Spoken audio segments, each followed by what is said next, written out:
Thank you, Rachel, first of all, for the invitation and to be present here to speak a little bit about tax and accounting matters here in Portugal.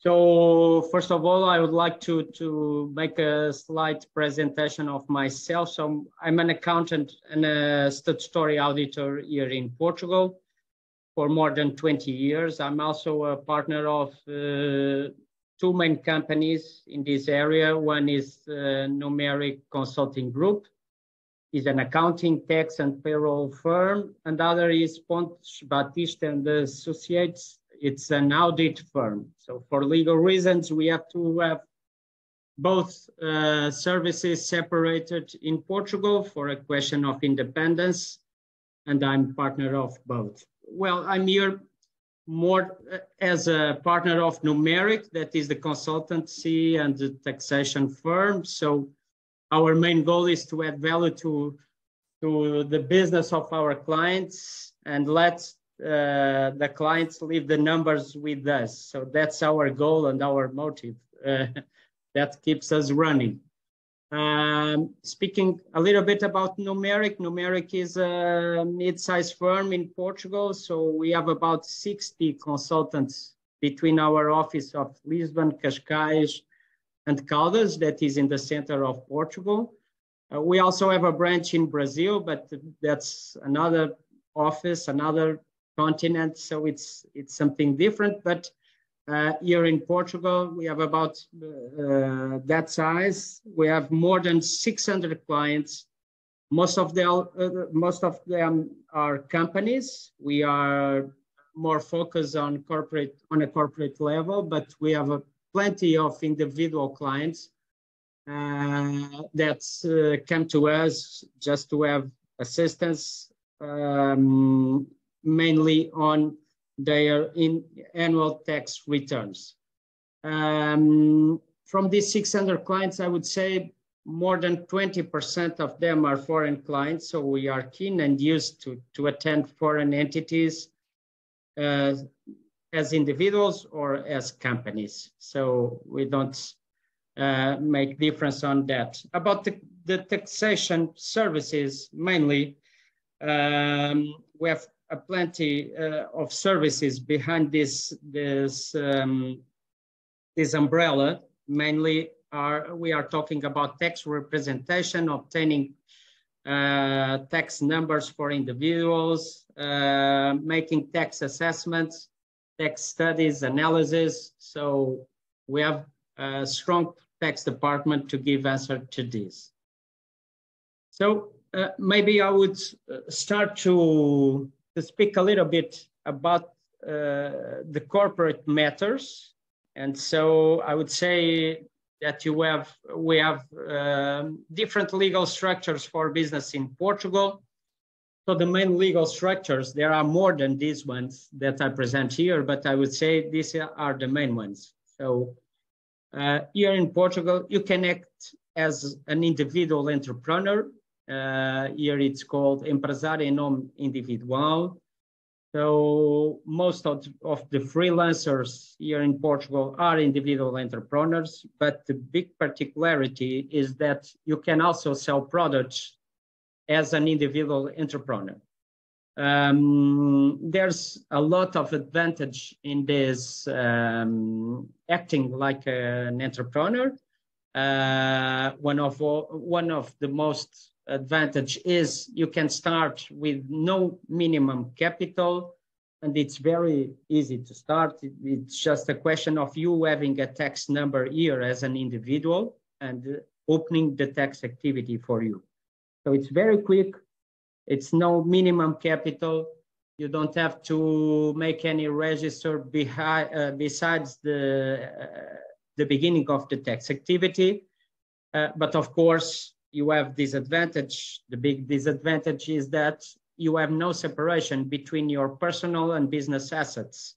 So if something goes wrong with your business, of course, your personal assets will respond for all the debts or all the things that happen in your business. it also has a big advantage that in the first year, you are exempt of social security contributions, okay? Then if you want to act alone, you also have the sole proprietorship shares company. So it is called Sociedade Unipessoal por Cotas. It's a limited liability company with only one shareholder. So it's also a way to do it. Of course, it has a minimum capital that is €2, but it's not relevant.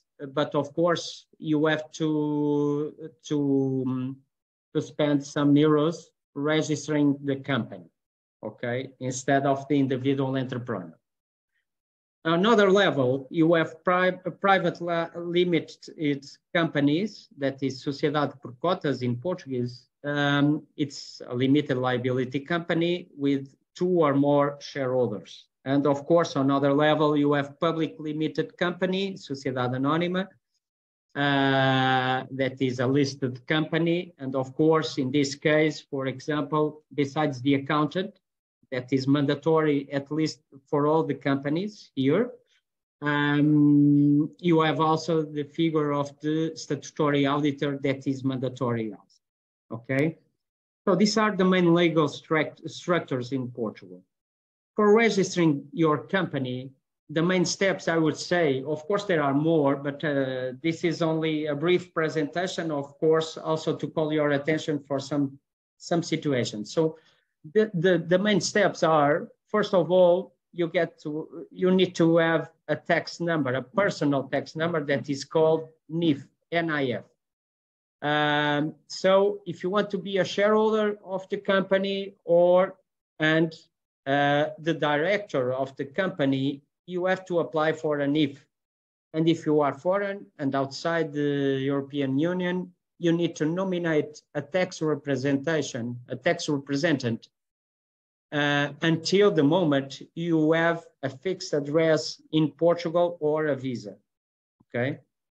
This is also relevant. Once you have that NIF, that tax number, you are able to opening the company. I would say and recommend that you do it with a lawyer firm,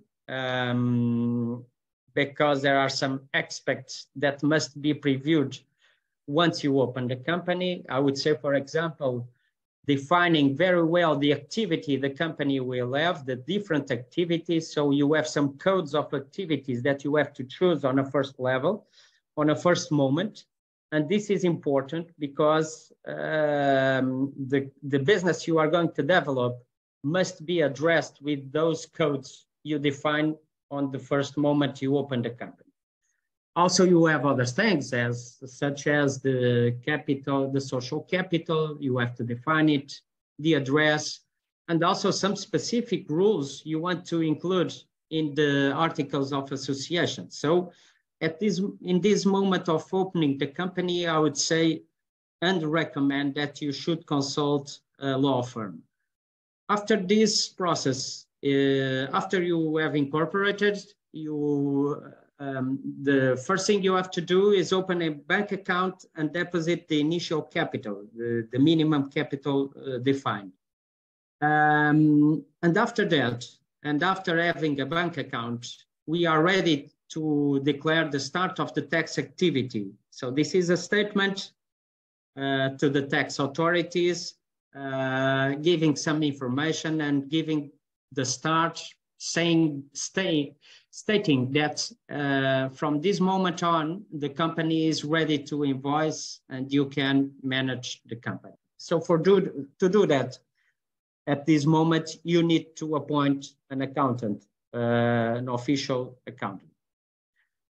I also want to notice that if you have a foreign company and want to invest in Portugal, you have two main ways to do it. One is through a branch, other is through a subsidiary.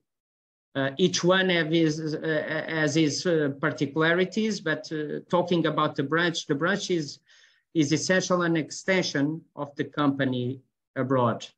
So it has no legal personality. and normally it carries out the same activity as the parent company. The subsidiary company is a legal separate company or entity. So it has legal personality, is separate from the mother company, and opening a subsidiary is the same as starting a new company in Portugal with you as personal shareholders or individual. Both of them, in fact, are subject to corporate income tax and other taxes in Portugal. The difference is that the branch should somehow include all the operations and taxes paid in Portugal in the operations of the mother company, and of course, be subject to a final taxation in the mother company. The subsidiary is taxed on a final basis, so the taxes paid here are final, and then it can distribute dividends or not to the mother company. So, but that's how it works. A simple corporate taxation overview.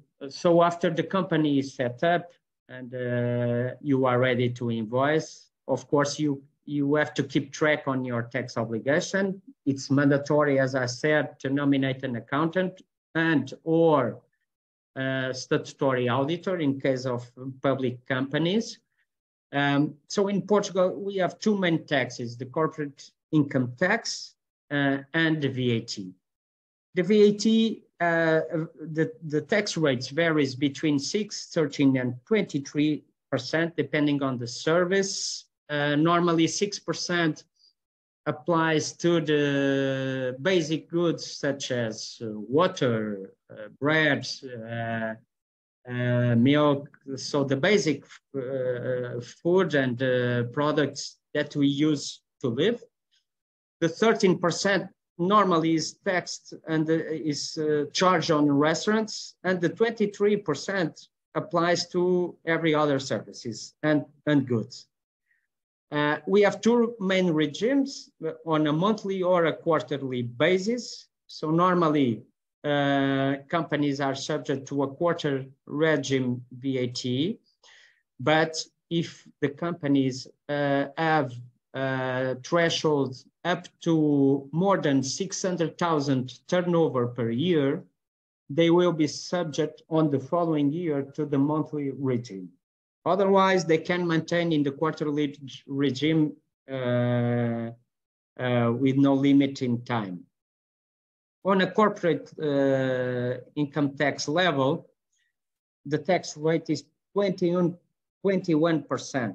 This tax is paid annually, but after the first year of activity, you may have to advance some payments of this payment on 3 phases during the year, okay? But normally is a tax that is paid annually, and we have to deliver a statement annually to make to compute the amounts already advanced and the final amount to pay or to recover at that moment, because you may have advanced more than you have in fact to pay. Also, if you will have a small or medium company, it will apply a rate of 17% until 50,000 euros of taxable profit. What does it mean? The amount higher than 50,000 will be subject to 21%, but until the 50,000 threshold, it will be applied a 7% tax rate. This is also interesting. Then you have a municipal tax that is between 0 and 1.5%. It is paid annually also, and it's over the profit of the company also, as well as the corporate income tax. So the difference between 0 and 1.5, it depends on the municipality where you establish your company. And also one final note for Social Security that we have not speak about it. So normally the gross incomes are subject to two different tax rates. One is a charge of the company, and the other is in charge of the employee. So for the company, the tax rate is 23.75% of the gross salary, and for the employees, 11%. About the individual taxation. So let's have also an overview, slightly overview, because of course this is very smooth information, but of course more information should be needed case by case if and to analyze case by case if needed. About resident individuals. So taxation in Portugal is based on worldwide income. So this is something that is very similar to all other countries in the world, following the ECDE rule that is applied in every country. So where you are tax resident, you will be taxed over the revenues you obtain in Portugal and abroad. We have progressive rates that, according to the amount of revenues, that vary between 14.5% and 48%. We also have an additional solidarity rate if the taxable income exceeds 80,000 in a year. And then we have autonomous taxation rate of 28% on interests, dividends, capital gains, and disposal of shares. Okay. But we also have the non-habitual resident benefit. What does it mean? Well, if you are foreign, if you change your tax residence to Portugal, and if you haven't been tax resident ever in Portugal or in the last 5 years, you can apply for the non-habitual resident. What does it mean? So this is a benefit that works for a 10-year period where you may have exemption of some or most or even all of your foreign source income, and have a reduced flat tax rates over a tax rate of 20% over self-employment income and employment income. So for the foreign source income, what is important is to analyze the double taxation treaty between the source country where you receive this income and Portugal. And Portugal has a very vast list of double taxation treaties. And it's important to know, because if this income may be at some point taxed on that country, it must or may be exempt on Portugal. So you may only have to declare it and not subject this to taxation. So this is a big advantage. It's being an advantage for most of the artists, for example, that are currently living in Portugal and others, investors, etc. But you also have a reduced flat tax rate of 20% over the incomes that you receive from Portuguese sources with self-employment or employment income, and related with high value added activities. What does it mean? For some activities as doctors, engineers, architects, artists, well, add a lot more of activities. For Portuguese-based revenues, you have a tax flat rate of 20%, and this for 10 years. So it doesn't bother if you received 1,000 or 1 million, you will never pay more than 20%. Instead of being subject to the brackets I told before, that goes to 48%. Also, an important notice that you have a reduced flat tax rate of 10% to foreign pension income. Okay. So talking about declarative obligations. So you have to submit annual income tax return on an individual basis, of course. The submission is between 1st of April and 30 June, where you have to include all the income you have.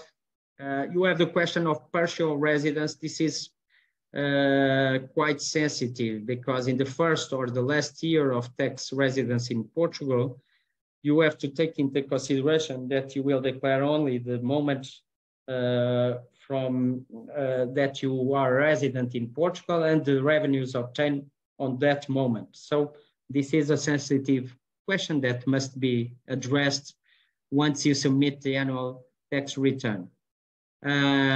Sergio, there is an interesting question that came. Someone is asking, if I already have a NIF, do I need to open a new one for my business? No, you don't. So basically the person uses the same NIF? No, and you can only have one NIF. So for sure, they don't be able to open a new one, okay? Okay. Okay, so that one works for an individual level, or if you want to open activity as a self-entrepreneur for a business level. But also, in fact, the NIF works for all. If you want to rent a house, you have to give the NIF. If you go shopping or a restaurant, you may have, you are not obligated, but you may have to give the NIF if you want. And of course, if you want to open a company and be the shareholder, you have to give your NIF tax number to be associated as the shareholder, okay? So that's the thing. So as I was saying, so you have the obligation to report income received and identify, this is also important, identify all bank accounts held outside Portugal. You just have to identify, not to disclose or any amounts or balances you have there, okay? And so about corporate and individual taxation, that's it. Well, just one note, income to be reported includes, namely, dependent work income, pension income, self-employment income, income from financial investments, dividends, interests, others, rental incomes, and capital gains.